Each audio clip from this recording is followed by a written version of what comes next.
Assalamualaikum warahmatullahi wabarakatuh. Hello great students, how are you today? I do hope you all doing well ya. Halo semuanya para siswa dan para siswi yang luar biasa. Bagaimana kabarnya pada hari ini? Semoga kabar teman-teman semua selalu baik-baik saja dan sehat-sehat selalu ya. Amin. Welcome back to my YouTube channel. Selamat datang kembali di channel YouTube saya. Everyone, today we are going to learn about chapter 2, Taking Trips, materi bahasa Inggris kelas 9, English for Nusantara. Jadi teman-teman semua, pada kesempatan kali ini kita akan sama-sama belajar bab 2, melakukan perjalanan. Nah, untuk bab 2 ini tentu saja masih termasuk ke dalam materi bahasa Inggris kelas 9, English for Nusantara. So everyone, are you ready to start our lesson today? Apakah siap untuk memulai pelajaran kita pada hari ini? Thank you so much. Without further ado, let's get started. Okay, teman-teman, the first thing that you are going to learn is about vocabulary. Jadi hal yang pertama yang akan kita pelajari yaitu terkait dengan kosakata. Di sini ada beberapa kosakata yang terdapat di dalam bab 2, yaitu walk, berjalan, observe, mengamati, take notes, mencatat, label, label, get into, masuk ke, see, melihat, get, terbang. Kemudian selanjutnya adalah tree, pohon, flower, bunga, clipboard, papan klip, bus, bis, herbal plants, tanaman herbal, teman-teman ya. Baik, selanjutnya kita akan belajar terkait dengan making questions using past tense. Jadi membuat pertanyaan-pertanyaan menggunakan past tense. Sometimes we need to ask about people's experiences in the past. For example, we can ask. Nah, jadi terkadang kita perlu bertanya tentang pengalaman orang di masa lalu. Misalnya, kita dapat bertanya, ya, contoh pertanyaannya adalah, Did you go to the national park? Apakah Anda pergi ke Taman Nasional? Jawabannya misalnya adalah, Yes, I did. Ya, benar. Selanjutnya adalah, When did you go to the national park? Kapan Anda pergi ke Taman Nasional? Contoh jawabannya adalah, I went there a week ago. Saya pergi ke sana seminggu yang lalu. Dan untuk contoh pertanyaan yang terakhir adalah, How did you go there? Bagaimana cara Anda pergi ke sana? Contoh jawabannya adalah, I went there by bus. Saya pergi ke sana dengan bis, ya. Baik, selanjutnya kita masih belajar tentang membuat pertanyaan-pertanyaan menggunakan past tense. In first example, the question starts with did. This type of question can be answered with yes or no. Jadi pada contoh pertama, pertanyaannya dimulai dengan apakah, ya teman-teman ya. Nah, pertanyaan jenis ini bisa dijawab dengan ya atau tidak, teman-teman ya. Jadi apabila pertanyaannya dimulai dengan apakah atau did ya yang dimaksud di sini, maka kita dapat menjawabnya dengan ya atau tidak, begitu ya. Nah, selanjutnya, question word when in second questions is to ask for information about time. Jadi kata tanya kapan atau when pada pertanyaan kedua adalah menanyakan informasi tentang waktu, teman-teman ya. Oke, selanjutnya adalah question word how. Ya, in third question is to ask for information about in what ways. Jadi kata tanya how atau bagaimana pada pertanyaan ketiga tadi adalah untuk menanyakan informasi tentang cara apa, begitu ya. Jadi terkait dengan cara, metode seperti itu, teman-teman ya. Baik, selanjutnya kita juga akan belajar terkait dengan Nah, di sini masih ya tentang past tense, tapi lebih tepatnya answering questions using past tense. Jadi menjawab pertanyaan-pertanyaan menggunakan past tense, begitu ya. In answering the questions, we can use positive or negative sentences. Jadi dalam menjawab pertanyaan, kita dapat menggunakan kalimat positif atau kalimat negatif. Berikut untuk penjelasannya. Untuk penjelasan yang pertama terkait dengan positive sentences atau kalimat-kalimat positif. Ya, contoh jawabannya adalah yes, I went to the national park. Ya, saya pergi ke Taman Nasional. Contoh lain ya, I went to the national park. Saya pergi ke Taman Nasional. Kemudian, I went there by bus. Saya pergi ke sana dengan bis, begitu teman-teman ya. Baik, selanjutnya adalah negative sentences atau kalimat-kalimat negatif. Berikut adalah contohnya. No, I didn't go to the national park. Tidak, saya tidak pergi ke national park. Kemudian, ya ini untuk when atau kapan ya teman-teman ya. I didn't go to the national park a week ago.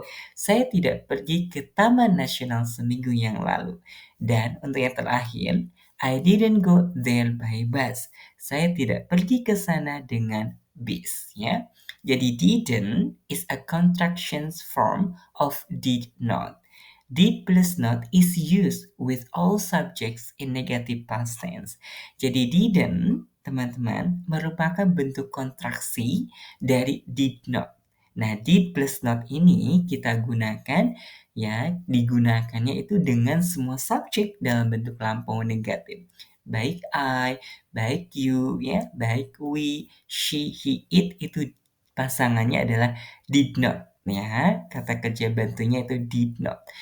Nah, dalam bentuk lampau negatif seperti itu. Baik, selanjutnya kita akan belajar terkait dengan word box atau kotak kata ya teman-teman ya, atau istilah lainnya adalah vocabulary atau kosakata. Di sini ada beberapa kata teman-teman, contohnya adalah exertions ya. Excursion itu karya wisata, ada important, penting, scary, menakutkan, depart, ya. Ini ada kata dasarnya atau bentuk pertama ya. Sedangkan departed adalah bentuk kedua atau kata kerja bentuk kedua atau past verb yang artinya adalah berangkat. Selanjutnya ada pack. Pack ini merupakan kata kerja dasar. Kemudian untuk kata kerja pasnya atau kata kerja keduanya itu packed ya, mengemas atau berkemas. Selanjutnya ada excited, bersemangat, senang, gembira ya. Dan juga ada north yaitu utara, teman-teman ya. Ada lagi teman-teman, di sini ada thrilling, mendebarkan atau menggembirakan ya. Ada juga to spend more time, memiliki atau menghabiskan waktu lebih banyak. Ada juga coral reefs ya, terumbu karang. Ada reasonable price, harga yang wajar. Dan yang terakhir adalah it takes longer, memerlukan waktu yang lebih lama. Nah, selanjutnya kita akan belajar tentang apa? Yaitu connector atau penyambung atau penghubung, teman-teman ya. When we tell a story, we may need to connect two ideas or events. To do this, we use connectors. Nah, jadi saat kita bercerita, mungkin ya kita perlu menghubungkan. Jadi kita mungkin saja perlu menghubungkan dua ide atau peristiwa. Untuk melakukan ini, kita yaitu menggunakan konektor, teman-teman. The word once is called as connector. Connectors are words or phrases used to connect two ideas or events. In this case, we use connectors to connect two events. Jadi kata once ya disebut penghubung. Penghubung adalah kata atau frasa yang digunakan untuk menghubungkan dua gagasan atau peristiwa. Dalam hal ini, kita menggunakan konektor untuk menghubungkan dua peristiwa. Jadi fungsi konektor ini adalah untuk menghubungkan dua ide atau peristiwa, teman-teman ya. Baik, selanjutnya. Nah, ini beberapa contoh konektor, yaitu ada once, artinya adalah saat, ada as soon as, sesegera, ada before, sebelum, dan after, setelah. Untuk before dan after itu sudah sangat populer ya teman-teman ya. Jadi tentu saja teman-teman dapat memahaminya dan itu termasuk konektor teman-teman atau penghubung atau penyambung. Dan contoh lainnya adalah once dan juga ada as soon as ya. Baik, selanjutnya kita akan belajar tentang kosakata lagi atau kosakata lagi teman-teman. Ada hike ya. Hike di sini adalah kata kerja dasarnya, sedangkan untuk kata kerja pas ya atau lampunya adalah hiked ya. Artinya adalah mendaki. Ada juga realize base verbnya atau kata kerja dasarnya dan juga ada realized ya. Kata kerja bentuk lampunya artinya adalah menyadari. Ada juga landscape atau pemandangan, ada peak, puncak, treasures, harta karun atau kekayaan. Ada juga hidden paradise, surga yang tersembunyi. Ada within walking distance, dalam jarak dekat atau dapat ditempuh dengan jalan kaki. Dan juga ada underwater creatures, hewan-hewan bawah laut ya. Nah, ini masih kata-kata lagi, teman-teman. Ada pick up.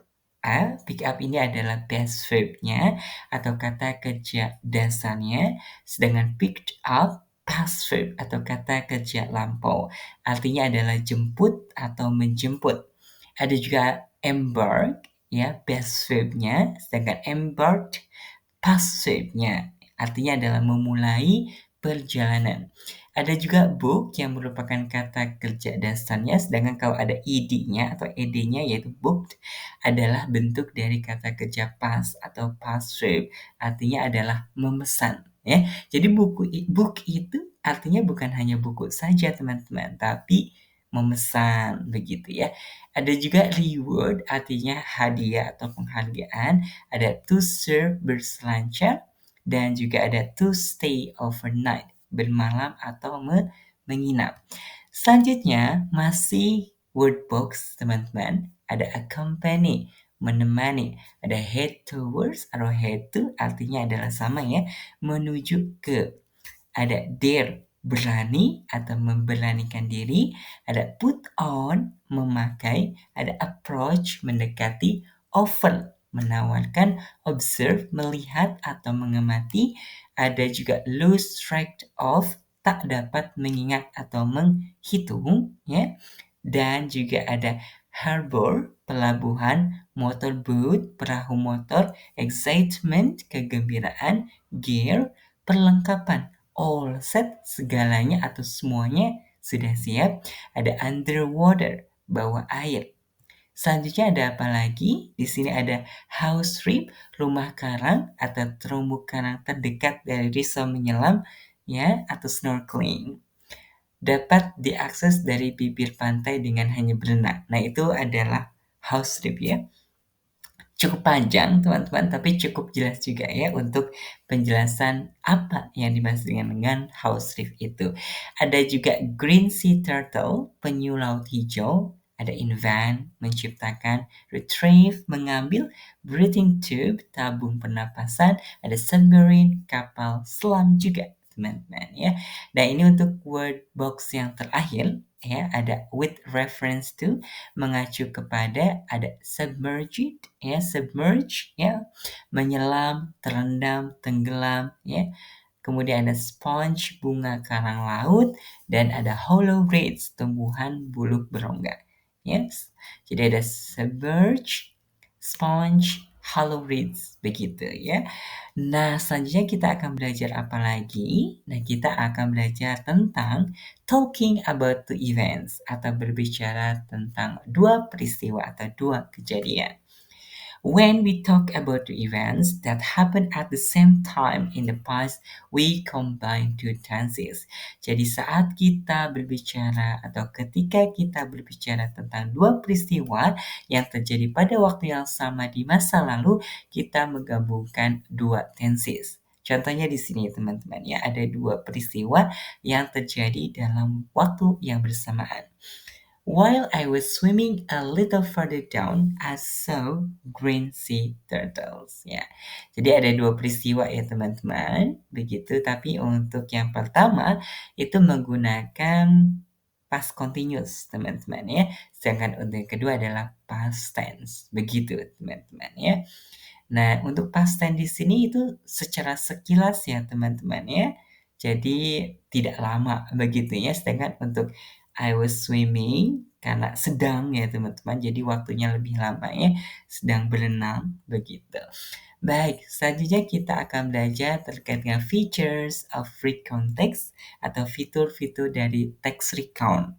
Ada apa saja? Ada title, yaitu judul, ada orientation, orientasi, ada records of events, catatan peristiwa atau catatan kejadian, dan juga ada comment atau komentar, teman-teman ya. Selanjutnya yang terakhir dari chapter 2 ini ya, yaitu haiku poem atau puisi haiku. Apa yang dimaksud dengan puisi haiku atau haiku poem ini teman-teman? Jadi di haiku poem itu consist of 3 lines ya. Puisi haiku itu terdiri dari 3 baris teman-teman. Ya, seperti itu. Contohnya di sini ya ada a green sea turtle swimming over coral reefs burst into clownfish. Ya.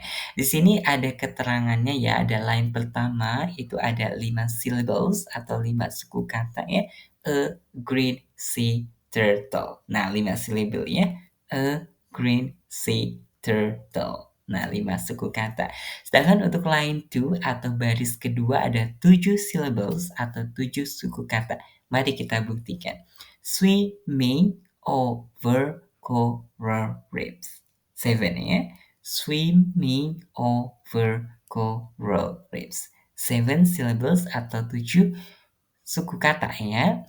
Nah, sedangkan untuk line 3 atau baris yang terakhir, yaitu baris yang ketiga ada 5 syllables ya, atau 5 suku kata.